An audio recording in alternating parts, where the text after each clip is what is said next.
The Iranian regime's military strike using missiles and drones last week is undoubtedly a turning point, as the necessity for a coherent policy toward Tehran is felt across the Middle East and on both sides of the Atlantic. House Resolution 1148, introduced on April 16th by Congressman Randy Weber with 143 original bipartisan co-sponsors, provides the necessary components of an effective Iran policy.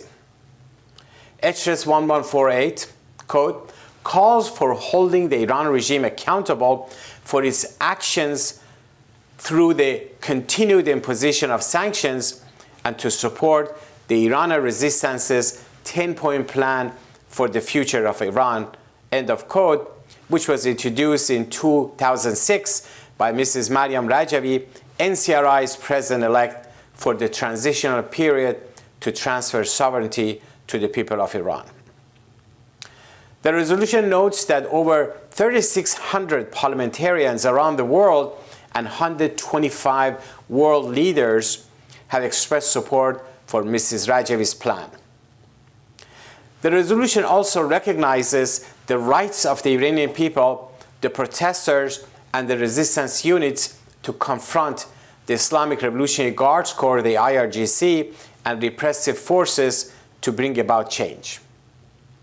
The House initiative highlights the Iranian regime's continued plots against the members of the Iranian resistance and rejects the sham trials in absentia of some 104 veteran members of the Iranian resistance to create a phony legal precedent against them.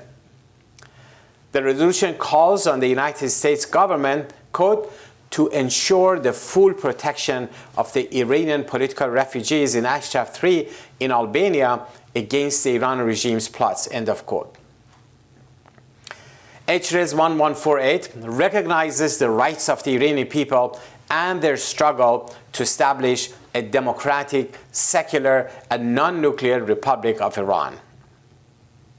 At the bipartisan House briefing on this resolution, Mrs. Maryam Rajavi addressed the members of Congress by saying, and I quote, "Now is the right moment for the solution outlined in your resolution to be implemented as the official policy of the US and Europe towards Iran," end of quote.